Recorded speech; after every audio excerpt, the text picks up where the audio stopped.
into some details of this algorithm so that it's accessible to a broader audience. So feel free to, if you have any questions, feel free to ask me at any point of time. And yeah, if at all any of you are interested in going into a lot of details of a specific algorithm, let me know later, right? But the current goal is to, give an overall perspective of where uh, the state of quantum computing is in right now from our perspective. Uh, okay, so uh, there, like, even though quantum computing or the computing applications of quantum technology is relatively new, uh, quantum technologies have had broader applications in many things we currently use today with trillions of impact in the real world, right? Trillions of dollars of impact. Like, be it as simple as lasers or these MRI scans to like many other things that you see in this slide, right? These are very prominently used. Many of them have been turned into real world applications of like extremely broad sense across domains with their foundations built on quantum technologies. Having said that, building a large computer or building a useful computer out of leveraging the quantum technologies has been uh, upcoming, right? And uh, the goal for IBM as a division is to bring useful quantum computing to the world. Okay. And in that regard, we work across two streams. One is developing a quantum platform that scales beyond the power of the best of the computers we have today, uh, beyond like any, let's say, a supercomputer or a large collection of GPUs or any processors can do, right? Building a quality computing platform is the main goal. And while we build the core platform, we also work with our partners across academia, industry, and government labs to advance research on quantum algorithms that can leverage the latest quantum computers, right? And if you look across uh, the quantum computing stack, it ranges from the hardware, like that's the sort of the bottommost layer, which has the core quantum chip, and then let's say the processing unit, right, which can send controls to the chip, the qubits, and then can process information back. Sorry, collect information back from the qubits and then make it perform certain gates and so on, right? So, and then there is like sort of a runtime that's next to it. Maybe you can think of it like, I don't know, enhanced firmware that orchestrates the physical components of the quantum computer. And these, let's say, form the core quantum hardware and the associated components of the quantum computer. And there have been layers built to make it as seamless as possible for, domain like application developers at the top layer, right? Like you can think of the analogy of, the current computers we have, right? We have we have the processor chip, but then we have, I don't know, the hypervisor, and then on top of that we have the operating systems, right? And then on top of the operating system we have, I don't know, like different utility softwares like databases, compilers, and so on. On top of that, we have various application functions that develop based on different things to do, as simple as, word processing or, spreadsheets and so on, to like very complex algorithms and applications being run. And these days, anyway, like we have the AI like ML stack cutting deep across this thing, and not just the application layer, going further into, right? So very similar things are being built upon for a quantum computer. And I realized in the past series we haven't had anyone from sort of IBM presenting it. So I thought I will also take some time to, flash the roadmap to highlight that uh, gone are the days where we think about quantum computing as science fiction. Like we are extremely close to reality, extremely close to like having commercial advantages out of using quantum computers, and of course the theory has shown us that okay, like uh, when we have scalable quantum computers, the amount of scientific applications that can be built and the commercial advantages to be had are extremely significant. So this is the, like IBM first made quantum computer on available on cloud for a broader use in 2016. That was the first time quantum computers were available on cloud. Back then, it was, I think we started with a 1 qubit quantum computer, right? We just want to, this roadmap. And from then on, we always have published this 5 year roadmap on, okay, what is next upcoming in the next 5 years, right? Starting a particular year. So it's sort of a very compressed version of it. I mean, you can also probably access this online, right? Uh, but a few things I want to highlight here is at each layer, you can see the progression of the technology, right? Starting from 1 or 5 qubit machines, now we are at 156 qubit machine. It's not explicitly listed here. Like we have 156 qubits quantum computers, right? And then over time, abstraction layers have been built to make it even more and more seamless for those who want to use quantum computers and leverage the best of the computers, right? In the early days, I don't know if you have used this so-called IBM quantum experience where you can drag and drop gates, right? Drag and drop gates for each of the qubits, singular 2 qubit gates, and then see how the computers perform, right? And then it got abstracted to a general, Python-like programming framework, and then there was sort of assembly languages built so that the high level program can be compiled down into a low level program, and then that can be like instructions can be sent to the hardware, right? And then more and more, like whatever uh, intricacies we see and expertise we see as required to run on a quantum computer, there are modules to build to abstract it out so that it's easier for those to build application modules, like be it error mitigation or be it something like the transpilation or the compilation techniques, or having the capability to plug into the existing supercomputers so that you can have a coexisting quantum classical supercomputing application that's developed where you know uh, some tasks that are specifically suitable and where quantum computers can perform better, you run it on the quantum hardware, and then where you are better off using the existing classical computers, you split that part of the computation to be run, and then the results are processed together after interactions between, and so on, right? So you'll see like abstractions being built so that it's easier to use. And we also have this code assistant and other AI enhancing tools to even further reduce the expertise, level of quantum expertise required to write applications on a quantum computer. Okay. So that those who just have the domain expertise, I don't know, be it in chemistry or biology or finance or machine, like arbitrary machine learning applications. So if you have the domain expertise, uh, it can be run, like the abstraction layers help you to write applications and run. Okay. So this is the progression. And the first part of the talk I want to summarize by, like the three main sort of milestones that we have worked towards and that we are working towards, right?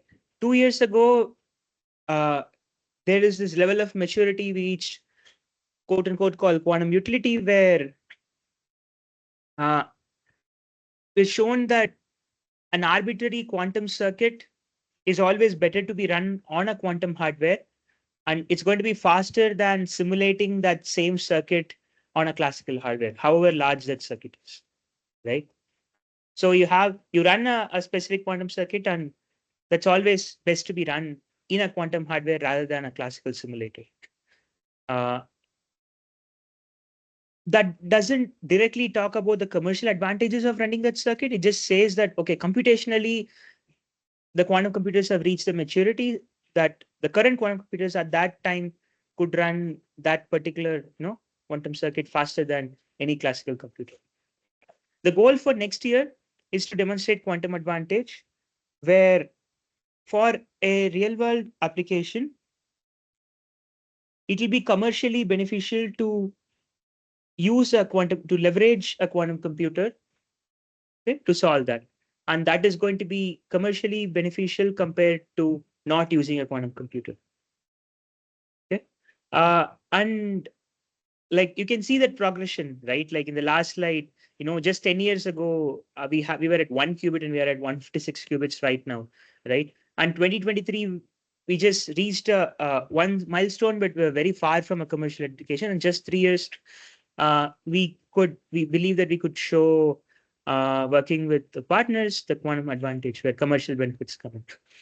And there is also a path towards fault tolerant quantum computer where, you know, inherently it will be like noise corrected, and much broader set of applications can be developed with extremely significant uh, commercial values and scientific advancements to be obtained. Okay. I thought it'll be used to, provide this kind of a perspective and timeline from IBM, because very often I see in the news about two extremes. Either they say that quantum computers can solve everything in the world with so much advantage, or the other extreme where they say, okay, 10, 15 years away from reality, right? But I thought, okay, from a team that develops quantum computers and have seen it progress over time and work with partners, like be it from academia or industry in India or abroad, I wanted to give this perspective on, okay, like where we think the state of the technology is in right now and where we see it going in the next few years. Okay. Any questions before I move to the next section?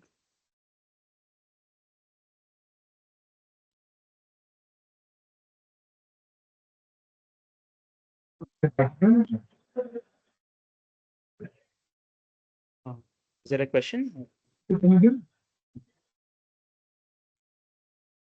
can't hear clearly if someone speak. You can continue. Okay. Okay. Sure. So the next section is getting into, what I gave in the abstract, and uh, for I hope like many of you have taken some kind of a quantum course, so you would have seen, algorithms from the early 1990s in, a typical first quantum computing course that you take, right? Where you'd have seen, let's say, the theoretical power of quantum computers through, say, the Deutsch-Josa or the Bernstein-Maserani, the Simon algorithms, or, one of the first, the breakthroughs in quantum algorithms around Shor's algorithm in breaking factoring, or Grover's algorithm in improving search, right? Uh, so this has been the progression of this, and they were all like quite theoretical, and you know, only about 10 years ago, there were algorithms where people, researchers started exploring uh, the design of quantum algorithms where you don't need a perfect quantum computer run, like because initially the hardware will, they thought that, okay, the hardware will be like what we had in the classical world a few decades ago, or more like there'll be imperfect hardware, but then uh, there will, in terms of there might be noises involved and so on. But if you leverage it well, you would be able to achieve very interesting like results using that. So that's where this class of variational algorithms came in. And once, the computer started becoming available on cloud, there are many real applications that industry started exploring, right? So in doing these, uh, most of the recent class of algorithms, they look at computing through this lens of, finding a ground state of a quantum system.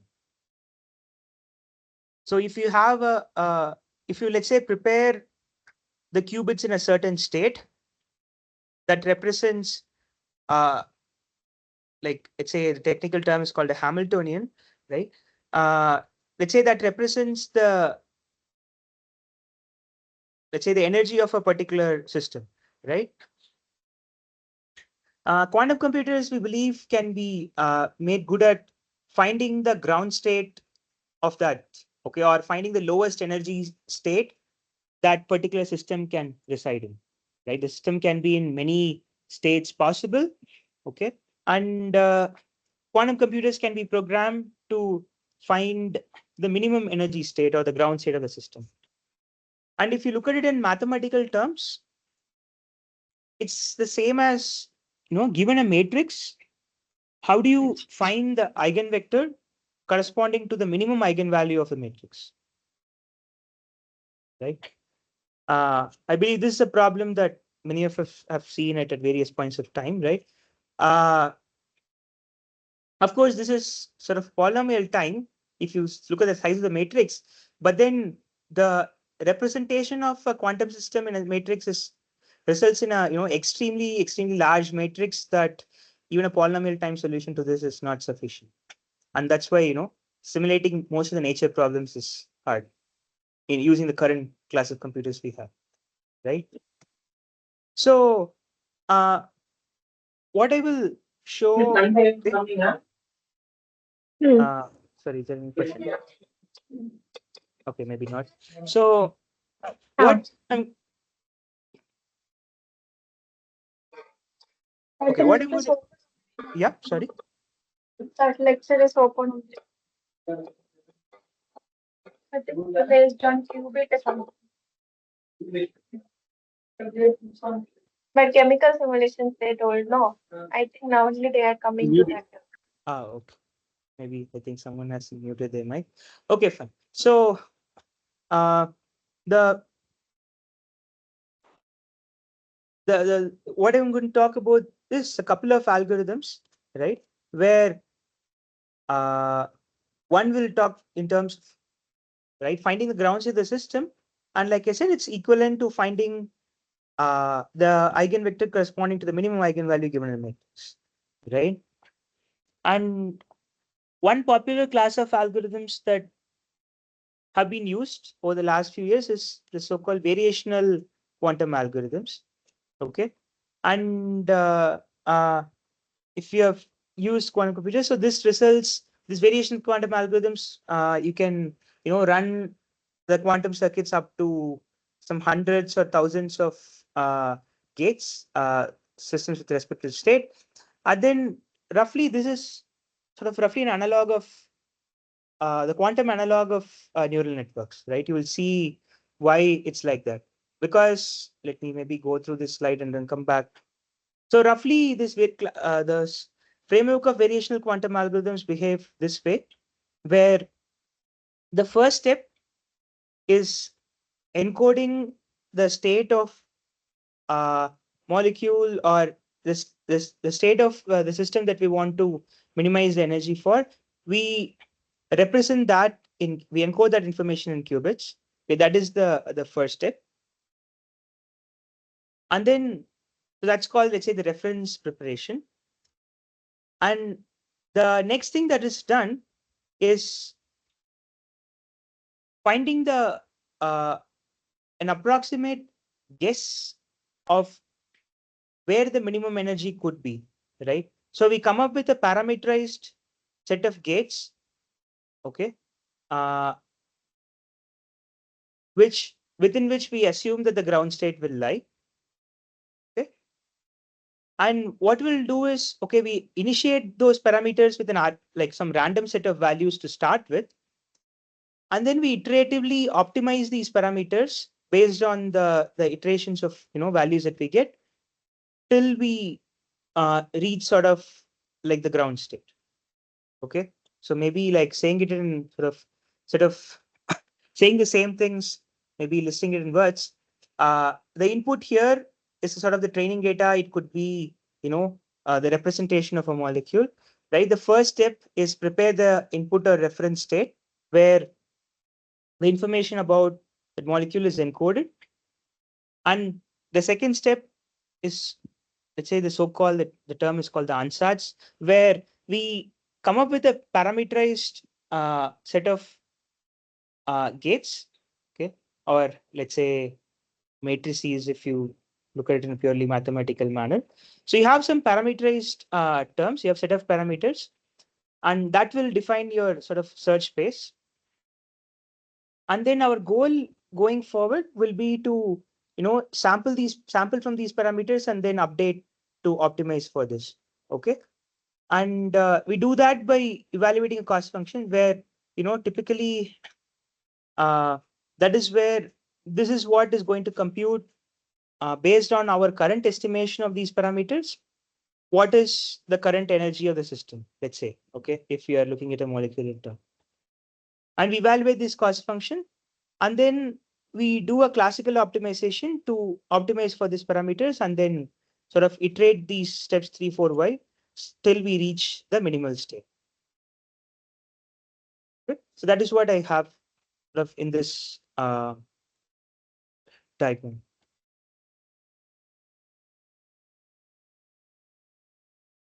Okay, by the way, I think based on something I heard, this talk will be more from an algorithms and more of, let's say, the quantum algorithms and a bit of a math of it perspective, rather than they are applied for chemistry and applications.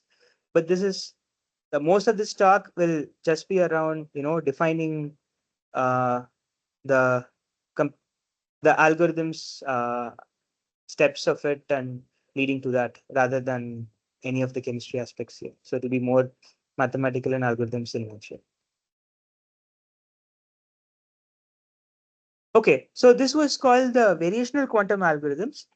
And if you are asking, okay, like why would this work, right? Because we did encode the state of the information in a particular manner. Okay, we encoded the thing that we want to this the molecule or the quantum system that we want to minimize in the qubits. Uh, but then we did start with arbitrary set of parameters, and then okay, like we do keep iterating on it based on the cost function, minimizing the cost function. Okay, so why would that work, or what is the intuition for that to work? So there is this so-called uh, okay, so that this is called so-called the variational theorem, which says that the state that you prepare in, okay, let's call it psi of theta, okay, and then this h represents the Hamiltonian in terms of technical term, or uh, this is the, let's say, the matrix for which we want to find the minimum eigenvector, or the eigenvector corresponds to the minimum eigenvalue. Okay, this represents the energy of the system. So this psi, we start with an arbitrary set of value theta, but what the intuition says is that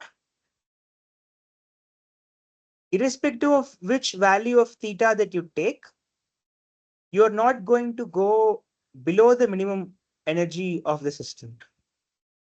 And what that means is that if you keep modifying theta such that this expectation value calculation, okay, if that value keeps reducing, uh, the best possible value that it can hit is the ground state energy of the system. Okay, so if we come up with an algorithm to find the best set of parameters, then that will give rise to the minimum energy of the system, and that will give, I mean, which is equivalent to saying that that will give the eigenvector the minimum eigenvalue for the matrix represented by H. Okay, so you're never going to go below this. And then, okay, so this is just saying that, okay, if you keep iterating over it, if we find, if you're able to find the parameters such that this value keeps lowering, then at some point we'll converge on the value that we are working towards, which is the ground state of the system. And after that, it's up to us to find a classical optimizer that can appropriately lower this value, and then also come up with a proper set of like gates that compose of this state psi, right? That will enable us to be in the right subspace within which we can search over. Okay. uh so the thing is, even with this, this led to the state of art quantum algorithms for solving some of these molecular simulations problems. Okay. Like for example, okay, this is actually a very simple Hamiltonian. Uh, and okay, I mean, typically someone who has seen this, uh, you know, typically we break down Hamiltonian in terms of sum of poly terms. Okay.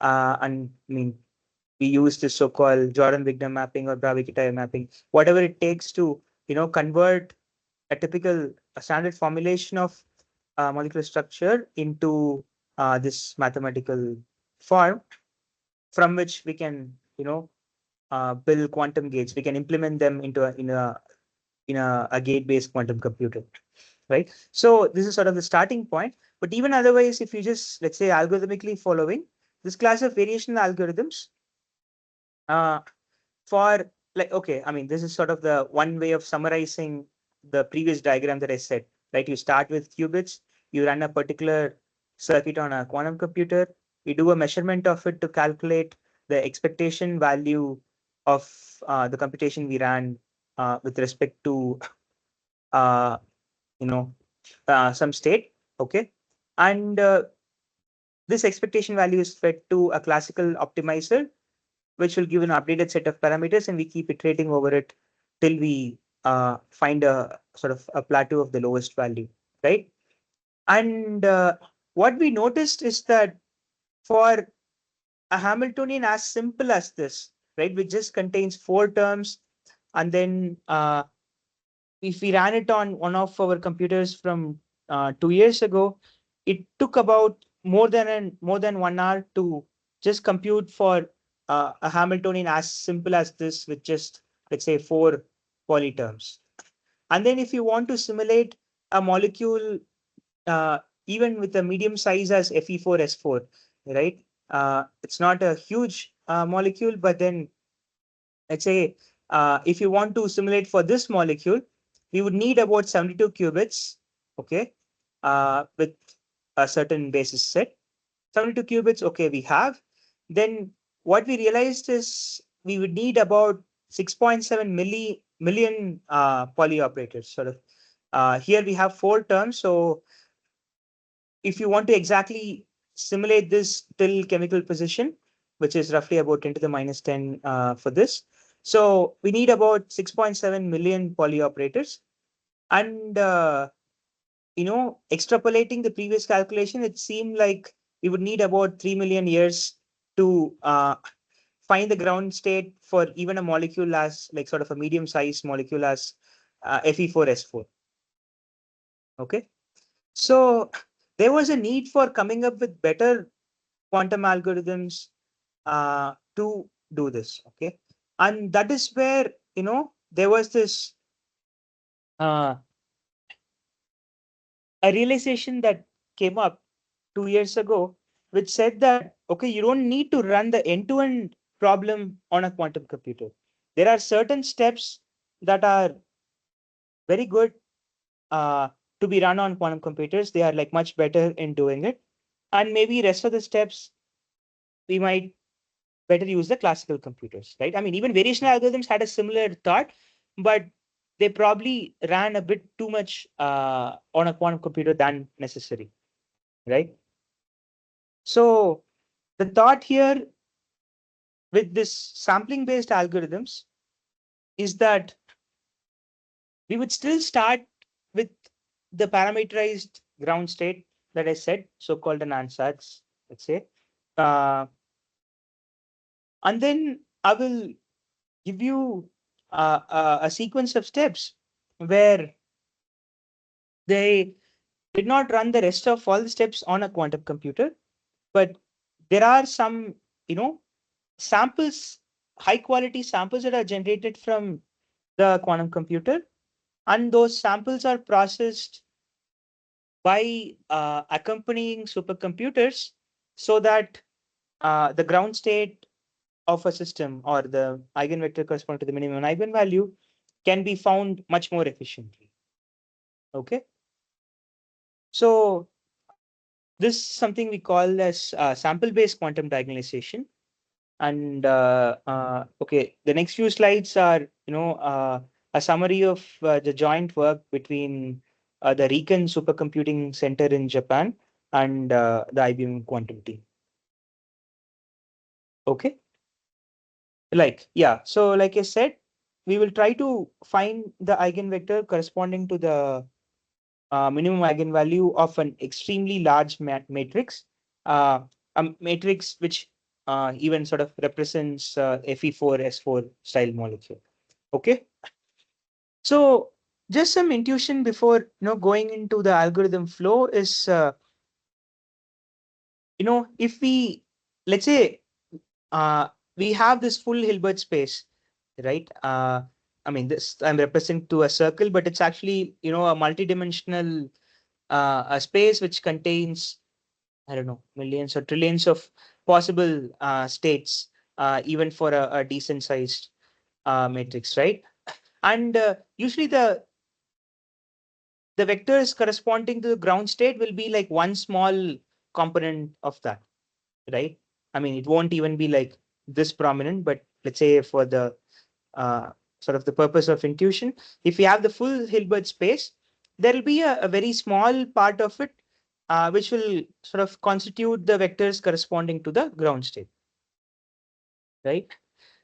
So an ideal algorithm trying to find the ground state, uh, I mean, what computational complexity folks have shown is researchers has shown is that finding the ground state for an arbitrary Hamiltonian is actually like so-called QMA hard, which means it's the quantum. It's hard. Uh, I mean, this problem is harder than is expected to be harder than an even an NP complete problem, right? For arbitrary Hamiltonian. Uh, so we are not going to have a perfect solution in polynomial time, that probably uh, can solve this uh, like very efficiently. So we are going to have some heuristics for this. Uh, and the typical heuristic is as follows. So this algorithm typically will, try to sample different subspaces. It will sample a subspace, arbitrarily here. It will see, okay, how much intersection it has to the ground state, or more like, okay, it will try keep sampling subspaces uh, till it finds better and better ground states in that subspace. Hopefully, it goes to a point where it totally contains the ground state, right? That's when sort of it'll be able to find the ideal ground state. Otherwise, if it has, let's say, only a partial overlap with the actual ground state, then it might give some approximation to the minimum energy of the ground state, but it's certainly not going to get close to the chemical accuracy and so on.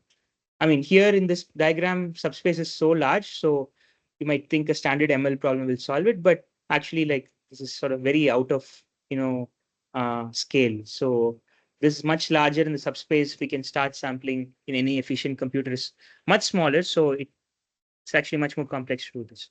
Okay, so how the very simple idea of this sampling based diagonalization is the first part in a quantum computer.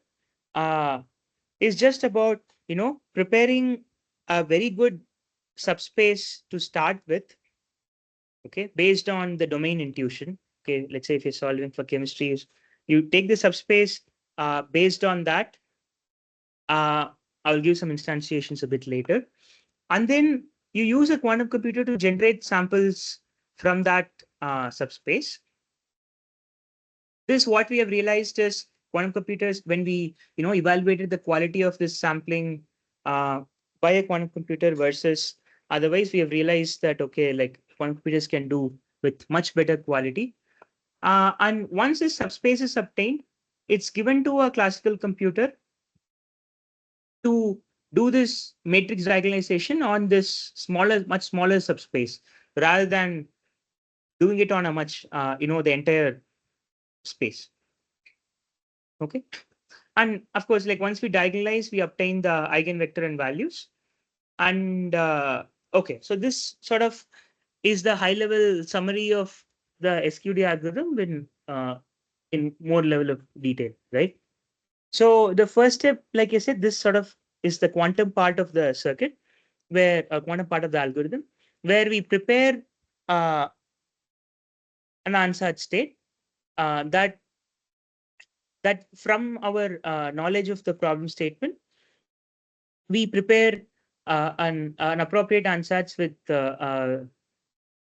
I will tell some more details on how, let's say, something is prepared for a molecular simulation and so on. Okay, but essentially you prepare an ansatz, a parameterized ansatz, and then for the molecule, of course, for the molecule that you want to try to simulate, and various samples from this are obtained by sampling from this. Okay, and there are two things with the samples obtained here. First of all, we don't know whether that covers the entire space for the ground state. And the second thing is also we know that the current quantum computers are a bit noisy, so we don't know whether the uh, like the samples that are obtained are perfect or not. Okay, so the second step that we do is so called the configuration recovery, which tries to mitigate both of it. Uh, Actually, the main purpose of configuration recovery is to mainly ensure that whether the samples correspond are useful for solving this uh, ground state for the specific molecule of interest or not. Uh, but it also performs a bit of error mitigation. Okay, so that's the next step that I will go into one more level of detail in the next slide. But once we obtain the samples, the second step is configuration recovery. And after we do configuration recovery, we run this diagonalization algorithm on a large a classical supercomputer, okay, on the smaller subspace. Okay, and that will give us the the eigen state and the eigenvalues, eigen vector and the eigenvalues, and we can, of course, this is the high level sort of flow, and there are many things that we can do here. Okay, the first is you can decide the number of samples that you obtain. I don't know whether you want it in millions of samples or billions of samples. And then also you don't need to do the diagonalization of the entire subspace right away for the entire sort of millions of samples.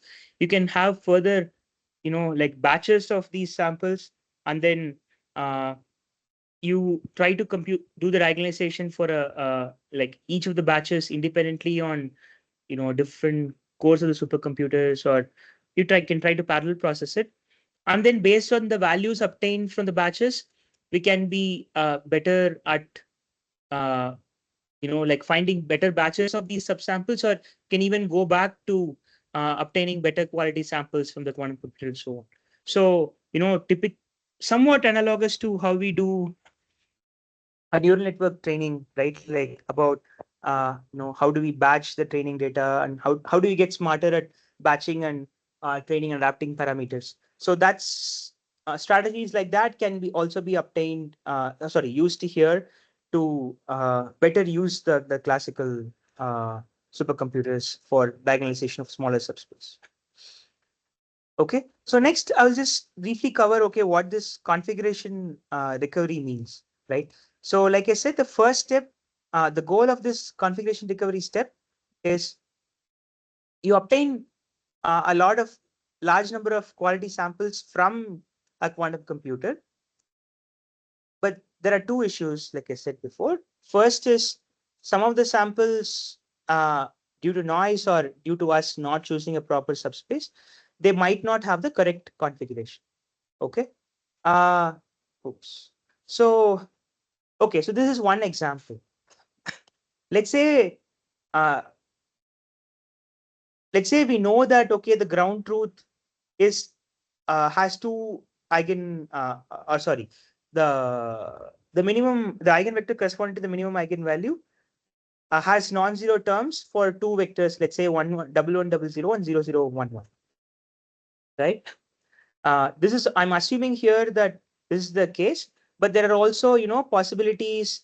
Let's say in chemistry, what our like colleagues have said is that when you map a molecule into qubits, there are these, they, one way they call it as, UCCSD, uh, unitary couple cluster singles and doubles. So they say that there is something about the number of ones that can be there, okay, based on the electrons that are positioned on these certain orbitals, okay, and like certain configuration of the molecule and the way that we map it to qubits.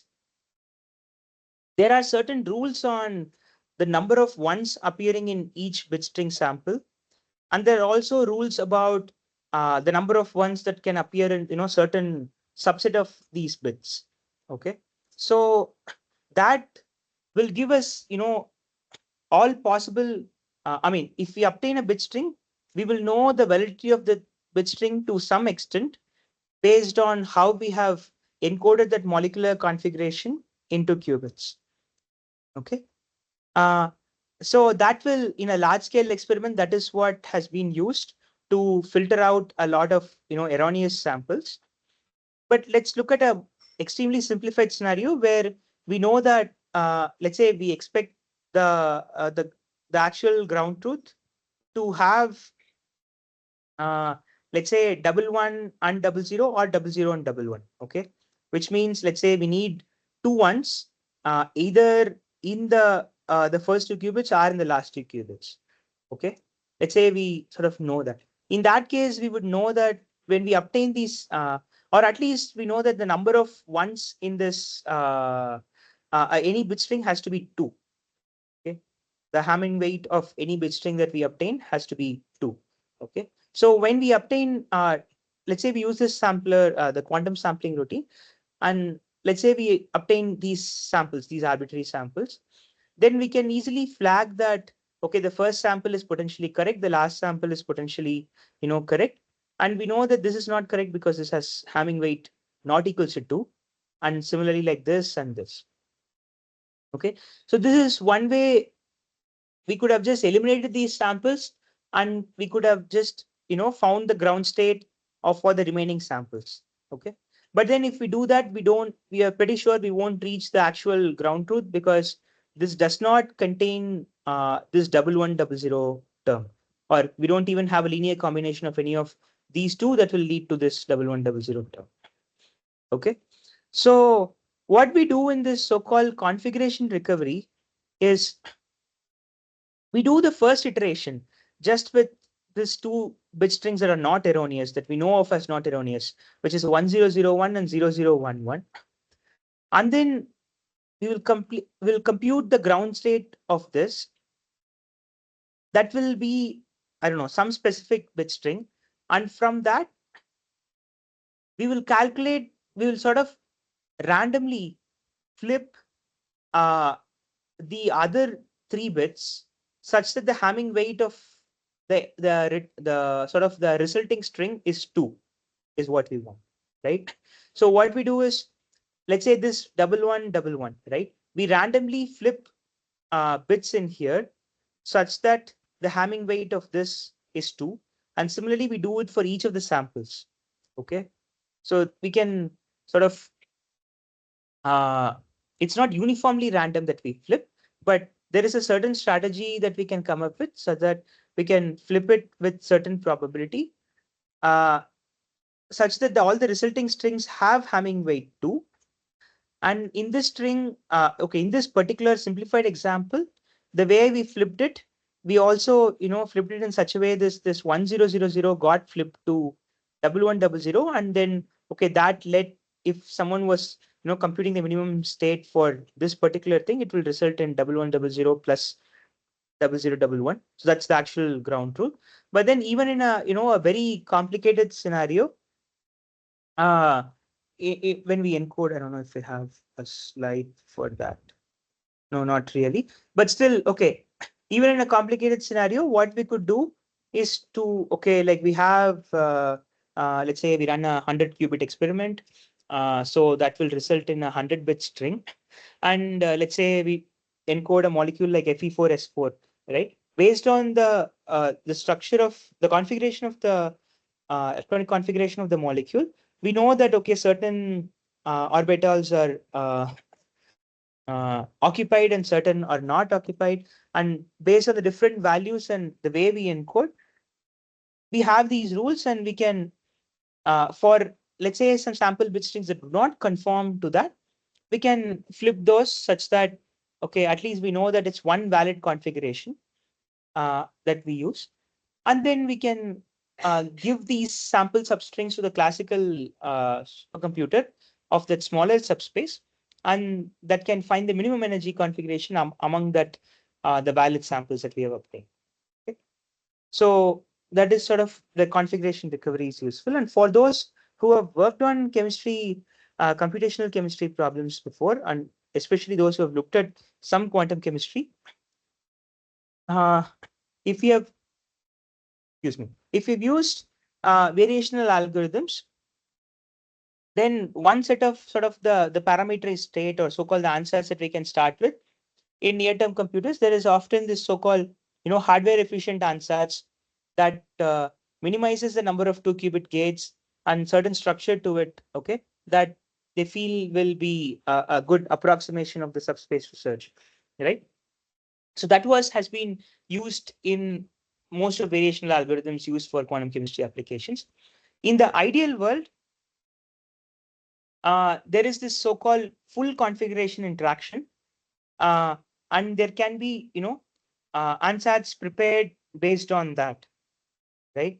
That is based on like how computational chemistry research has shown that a way to accurately model uh, a molecule, right? But that is going to be extremely expensive and uh, extremely expensive and like time consuming, and maybe it might not even be like realistic to be implemented on the quantum computers that we have today and that we expect in the near future, right? So that's in the ideal world that we have it, and of course we don't have any way of doing it, right? That's why uh, like many of these nature simulation problems remain unsolved even as of today, right? The hope was that an ideal large scale quantum computers can actually implement this full configuration interaction. But for the near term, for the next couple of years, there is this sort of good trade off that has been identified, okay, which is trade off between the hardware efficient circuit and this the physically motivated sort of similar to analogous to full configuration interaction. This is so called the LUCJ, local unitary cluster JASTRO. Uh, but just for this talk, we can keep it at a high level. You can think of it as some hybrid between the hardware efficient and the physically motivated answers. Okay, that has that is of the size that it's to the from what we know at this point. This is the best. This is giving the best results, and we certainly think there is scope for improvements here to have even better trade-off between hardware efficient and physically motivated answers uh, that helps us create the quantum circuit from which we sample from. Okay. Okay, and just quickly, some results. For those who are new to chemistry, you can just maybe read this text where we say that, or we're able to, run experiments of this scale that uses around 58 qubits, that has about like 1800 2-qubit gates and 5000 gates that excuse me, that can simulate accurately of a molecular system with 52 spin orbitals. Okay. Mm, like extrapolating in a very similar experiment could uh, accurately find it for Fe2S2 molecule. Okay. And they were also, uh, we have extended that method and sort of tested the sort of they were custom algorithms and error mitigation routines and others performed that also gives the most accurate known result for molecule as big as Fe4S4. Okay, so this sort of shows, I mean, this specific experiment has used 77 qubits and about 10,000 gates in that particular circuit. Uh, I don't think I have in this slide, but what essentially this used is about the equivalent uh, experiment that just used the supercomputer, classical supercomputer. I think needed about 8 hours of classical supercomputing time, if I remember correctly. Uh, but this hybrid method reached the same level of accuracy for this Fe4S4 molecule with just I think 12 minutes of quantum time plus 1 or 2 hours of classical supercomputer accompaniment. Okay, reducing it from I think 8 or so hours of just classical computing. Okay, so the goal going forward for us is to scale this even more and then reduce the resources even further. Okay, I think this slide just gave the specs of the supercomputer that we used. It's called the Fugaku supercomputer that resides in the Riken supercomputing facility in Japan. So it has about uh, this experiment had used about 6,400 nodes, where uh, I believe each of the nodes have 32 gigabytes of RAM and with this level of connectivity and cores and so on. Okay. And while doing this, we also developed very like performant, let's call it middleware layers, where which enabled extremely efficient and streaming sort of parallel communication between a quantum computing system and a classical like supercomputer. Okay, I mean that can probably be an independent talk. Uh, and then many of the tools that I said over the last hour, they are available open source. In fact, these are the tools that had been used in the experiments that I've mentioned before, Fe2S2, Fe4S4 simulations, so on. So this sample-based quantum diagonalization tool is available open source as an add-on in Qiskit. So if anyone is interested, you can go and explore and play with. Okay. Yeah. Oh, one. Yes. Okay. There is also a tutorial around that in the IBM Quantum Learning platform. Okay. I think that is my summary for today.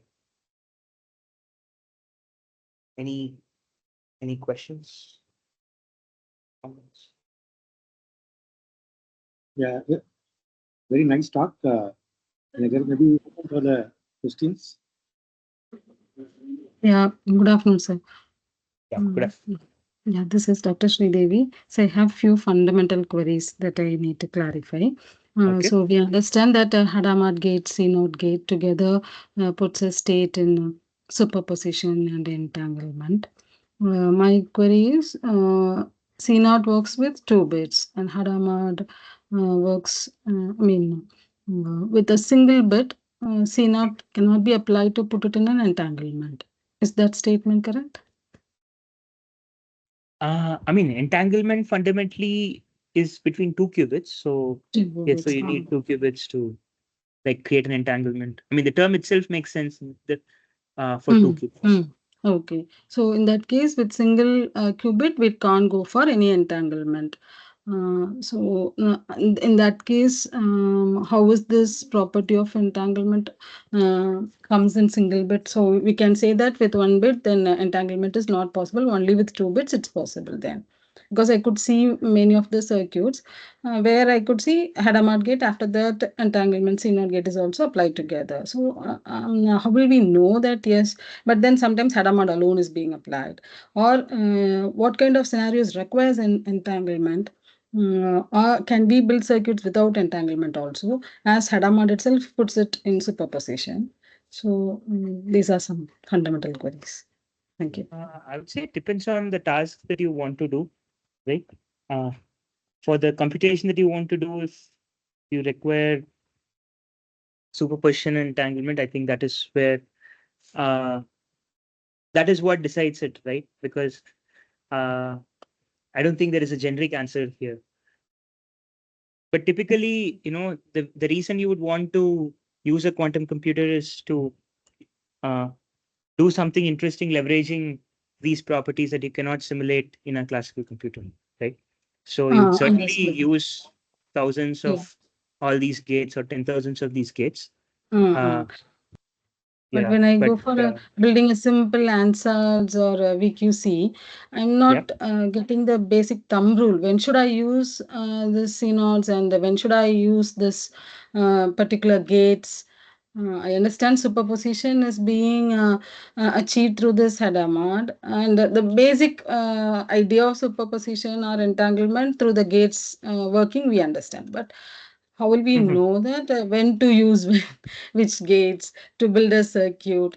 With single Right. bits or 2 bits, we understand the working of the gates by practicing it IBM Qiskit simulation tool. But when it comes Okay. to my own algorithm, when I design my own VQC, how will I tell that yes, when you are requiring, of course, encoding we understand, yeah, angle encoding or whatever it is. But then an answer has to be built or a VQC has to be built means how will I decide on the gates to be used?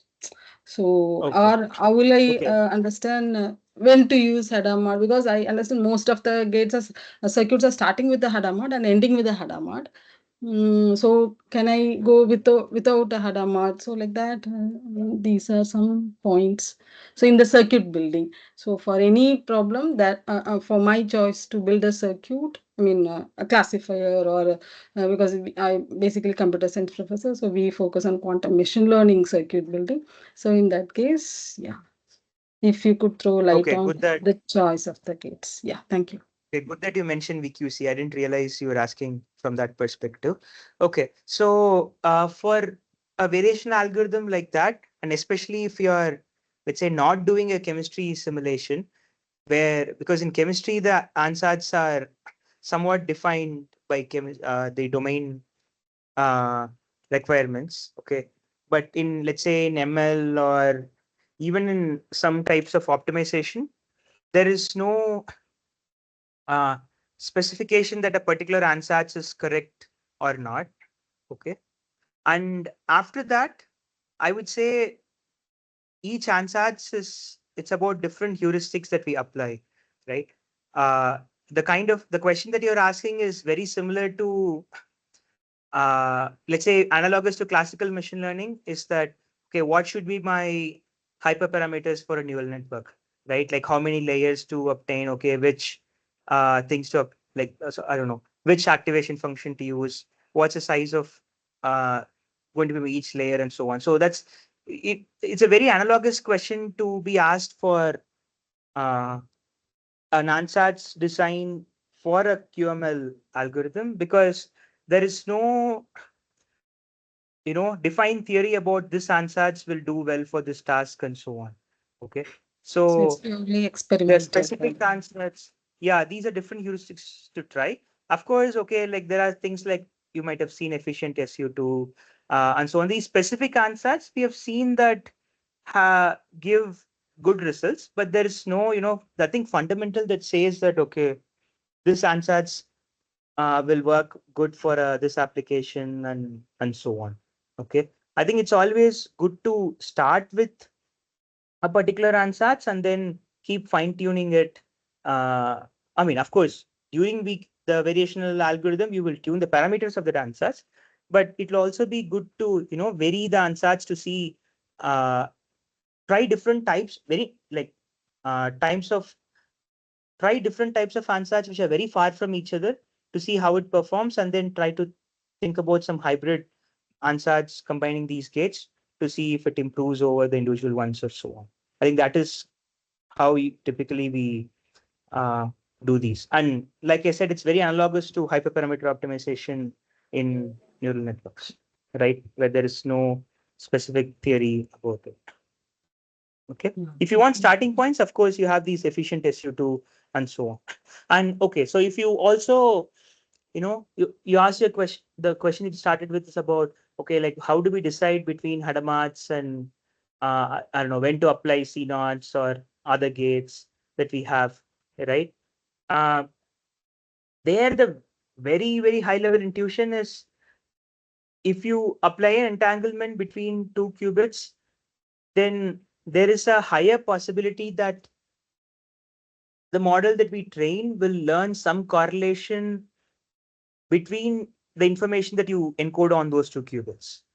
Okay, if there is any entity that's that has correlation, let's say you have entanglement between qubit 2 and 3, then there is a possibility that the model will learn some correlation between those two features that you would encode in those, uh, assuming that you encode those features like as such rather than an angle.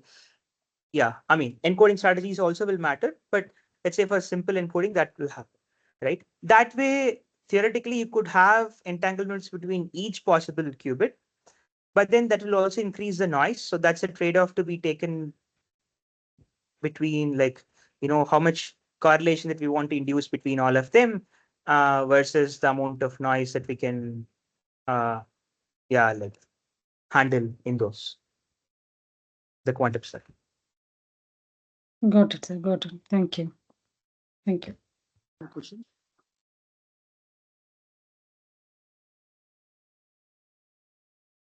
Am I audible, sir? Yeah. Yeah, this is Dr. Subhash Goswami from Department of Chemistry. So thanks for the nice talk, sir.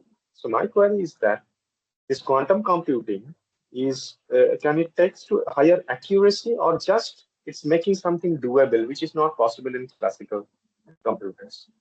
That's my first query. In chemistry applications, I mean, in the case of matrix diagonalization also, the accuracy of the calculations will be higher to follow this quantum computing or this hybrid method, or it just provides us the doability. It's a very large system. It's not possible to do in classical computing, but it's still somehow somewhat doable in quantum computing. Yeah. Okay. So, um, it depends on the algorithm, right? It's not just about like, okay, what quantum computers like. This question, I would say I would want to answer it with respect to a specific algorithm run on a quantum computer rather than a generic claim for quantum computers. Okay. So the Okay. reason is, even in the classical world, right? So if you could, there are these many approximation algorithms, right? That you can Yeah. sort of go to even the largest molecule that you can think of, but to have a very crude approximation of, let's say, the ground state of that and so on, right? I mean, the Hartree-Fock is an Right, application. Is the MRCI. So MRCI is better, but I will get better result in most cases. So right. that's my So that's here, my query. Yeah.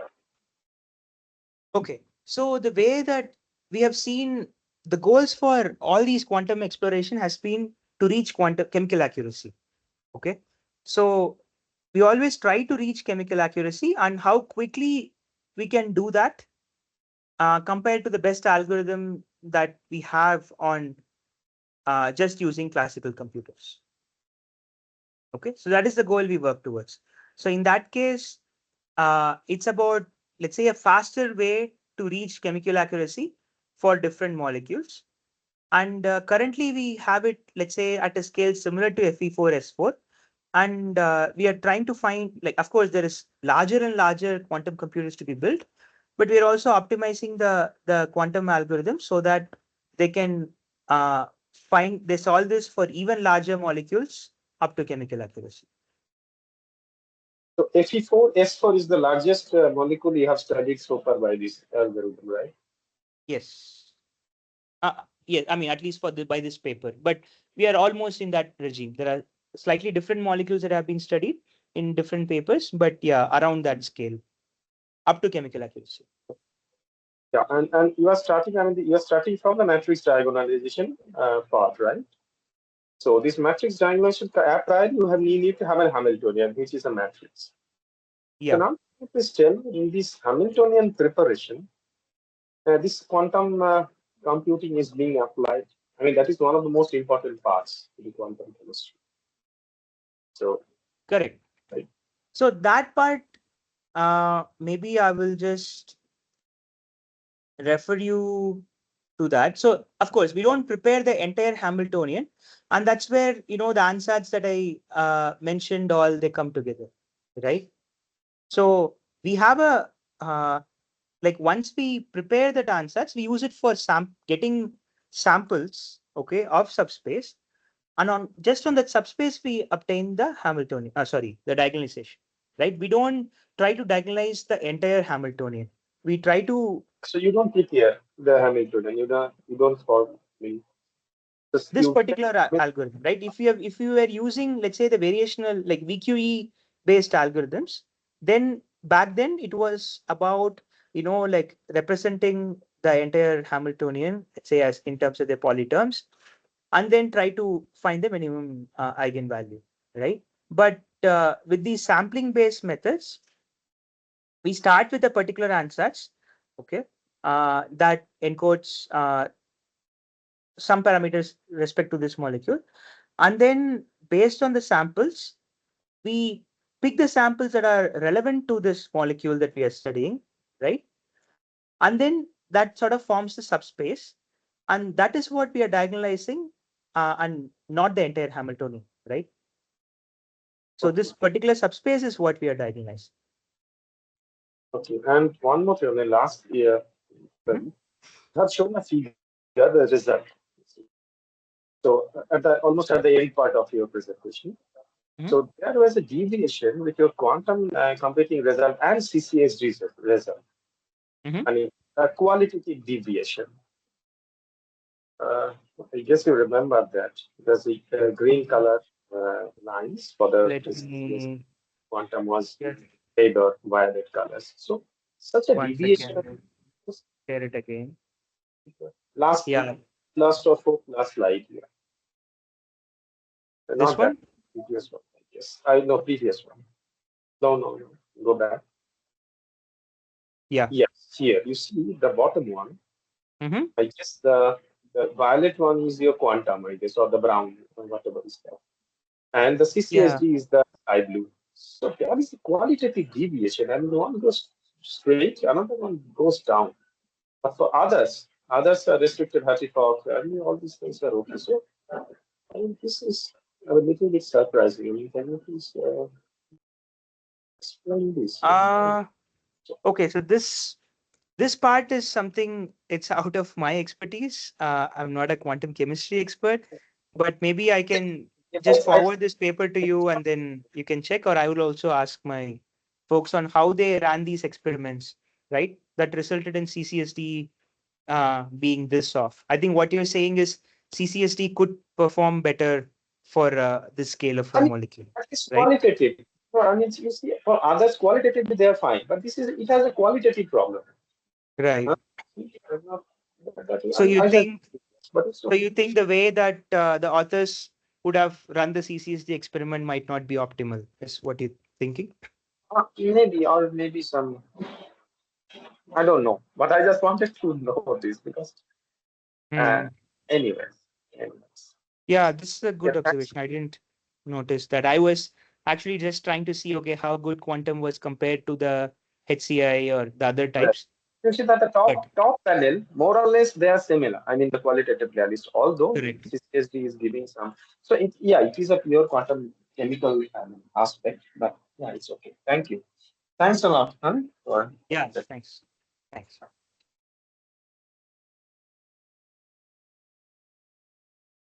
Maybe I'll check and then get back to you on that. I think I have last one question I can ask. Yep. So you talk about mostly last slide, Mhm. especially in Riken Institute as well as your quantum. So the Riken Institute are doing for quantum or classical GPU?